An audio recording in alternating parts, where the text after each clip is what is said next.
Good evening, and welcome to Night Frights. I'm your host, Jon F. Merz. Tonight, a special Halloween edition of Night Frights. We'll be reading the story Hunter's Moon.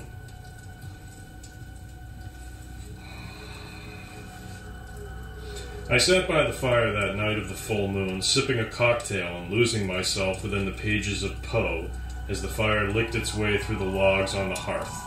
The crackling and spitting of the fire underscored the ominous tone of Poe's work, The Cask of Amontillado, a favorite of mine ever since my father had told me about the story when I was young.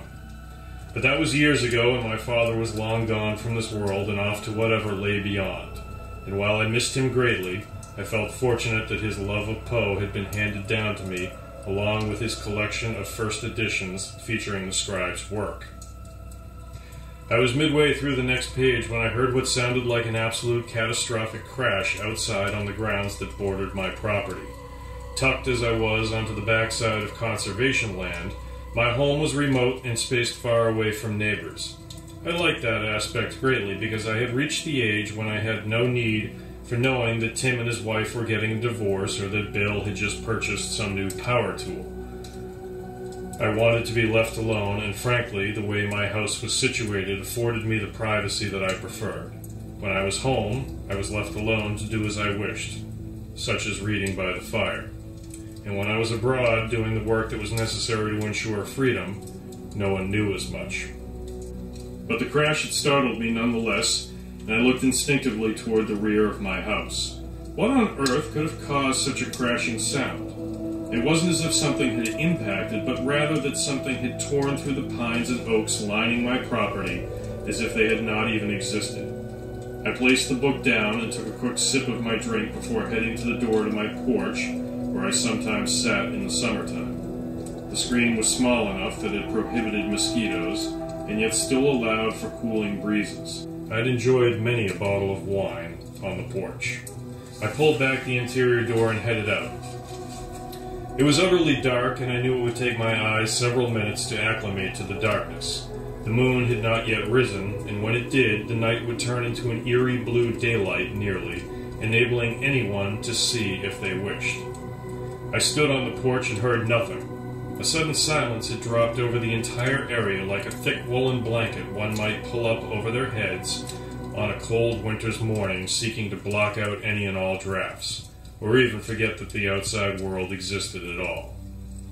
I kept my breathing shallow and opened my mouth a small amount to better enable my ears to pick up sounds. Had I misheard the crash? Had I been so absorbed by Poe and his words that I imagined it? No. As my eyes grew accustomed to the darkness, I noticed now what I could not see at first. A form of blackness in the midst of my yard, darker than the surrounding landscape. It was sheer blackness, not some permutation of the usual nocturnal color spectrum. Indeed, as I did my best to ascertain its details, I could see no variation in color whatsoever. It was simply a thing of absolute blackness, a veritable black hole in my yard from which no light could escape. Nor was I able to drag my eyes away from it. I was transfixed by its presence, so sudden and without pretense. I moved closer to the screen of my porch, trying to get some sense of what it was. And yet, as curious as I was, a part of me, that part that had been honed after being in so many dangerous situations in my life of service, held me back. I'd been old friends with that instinct for so long that I obeyed it without question. And what happened next confirmed that I'd been right to do so. The black mass on the ground shifted. Slowly at first, but then with more confidence as it seemed to become aware of itself and its surroundings. From within the center of the mass, I saw it extend outward, like some sort of proboscis, almost sniffing the air around it. At first it was but one, touching the ground beyond, testing the air. But then more of these probes blossomed and radiated outward from the center. It was then that they all seemed to push into the ground itself, blotting out more and more of the area. What happened next I marveled at, because each of these proboscis then grew thicker, and the center mass of this thing lifted itself up. I stood shocked still. Never before had I seen such a thing in this world. If I were forced to describe this with the threat of extreme violence hanging over my head, I would truly fear for my life, because it was nearly impossible to describe accurately. But I suppose if I had been struck at that point, I might have suggested that it had the form of a spider, but with far more legs and far less defined center mass.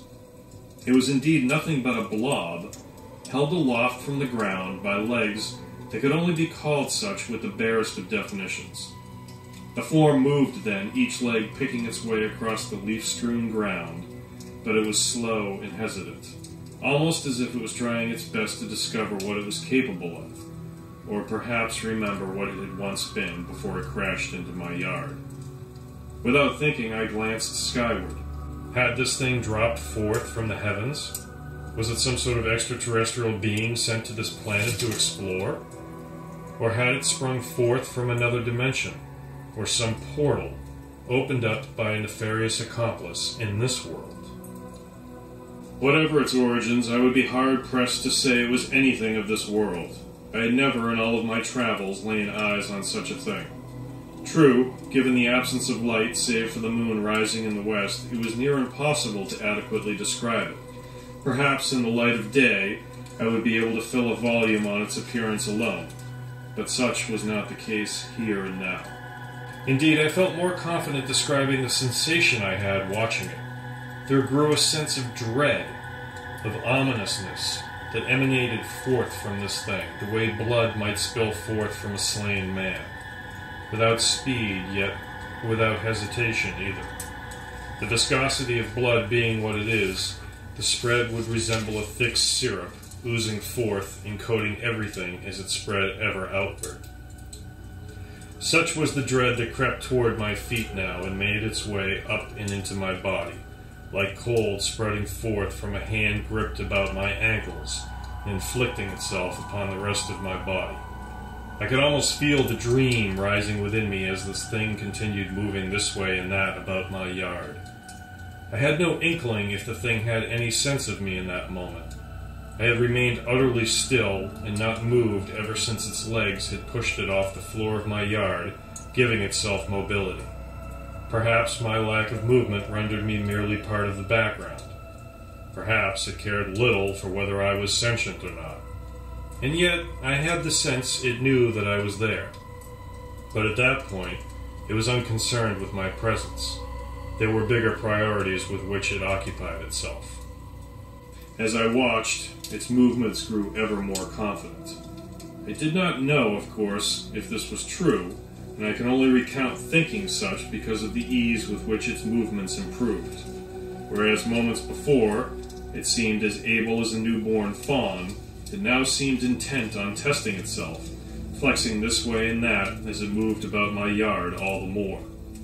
I wondered where it would go. I wondered what its plans were. Was my house in danger? Was I? Draped in the shadows as I was, I knew that other humans might not be able to see me, but surely this thing could easily take note. If it dared try to attack, I would have little course but to flee into my home and try to reach my weapons before it attacked. And even as I thought that, my mind was filled with despair as I realized it would probably be faster than I was, or at least able to do something that would inhibit my movement. Indeed, as I stood there, my desire to move seemed non-existent. I had previously thought that I was being careful by not moving, yet now I knew I was incapable of moving. Somehow, I was paralyzed.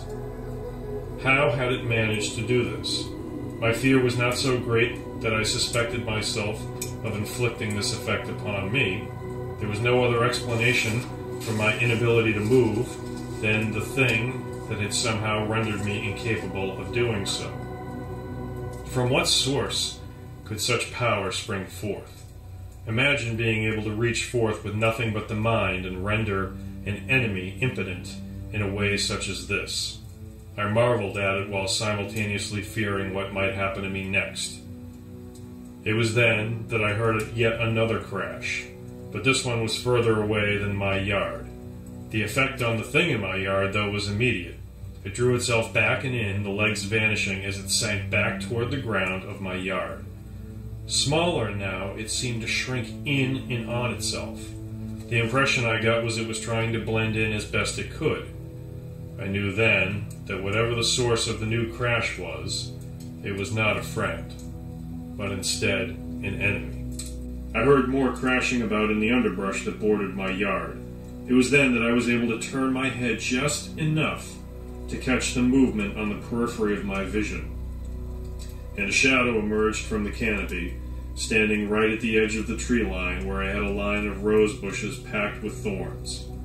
But the prickly bushes seemed to affect the shadow not one bit, for it moved then, and I became aware of its dimly outlined shape as being human in nature. I heard a metallic click that registered in my mind as belonging to the chamber catch on a rifle.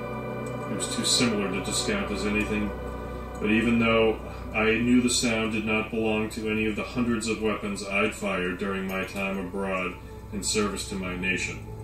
No, this was a weapon I had not seen before, and certainly not one that I had ever fired. The human figure stepped into my yard away from the tree line and raised the weapon now, so that I could see it as part of the outline of its figure. When the blaze of red energy erupted forth from the barrel, I was shocked, but still, I was held fast by the paralysis of my situation.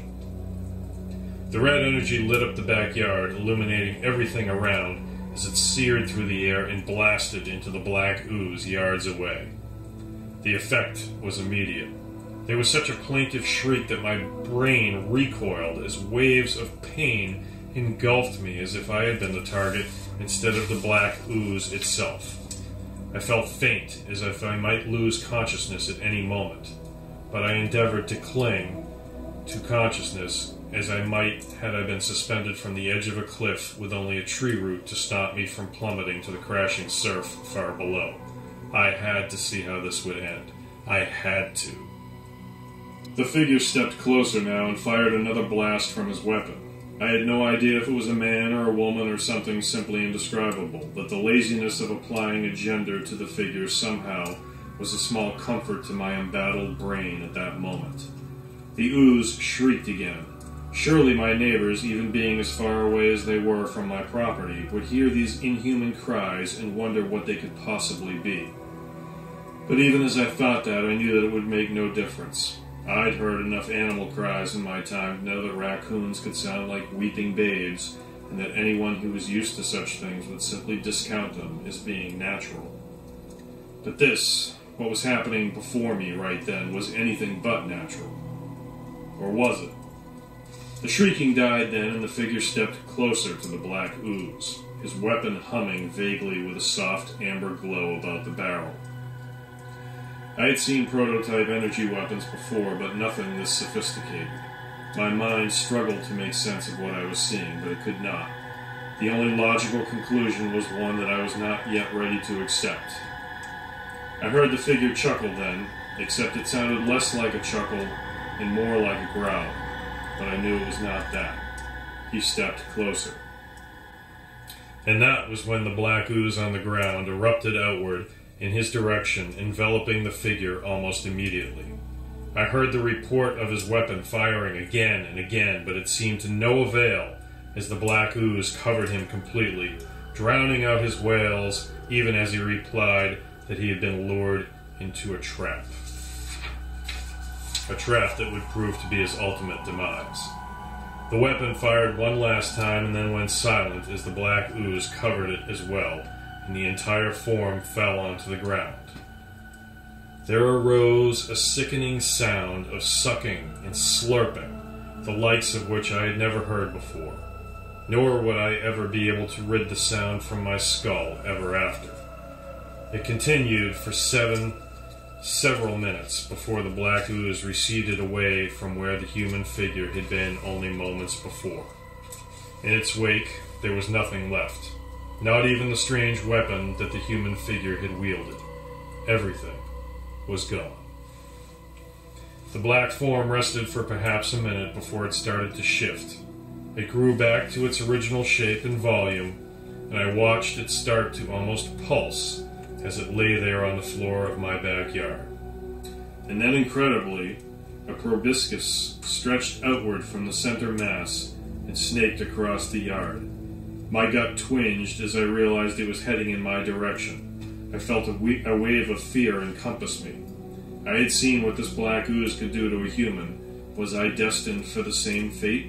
Would it swallow me whole and leave nothing behind, as it had just done? A rash of memories from my life raced through my mind.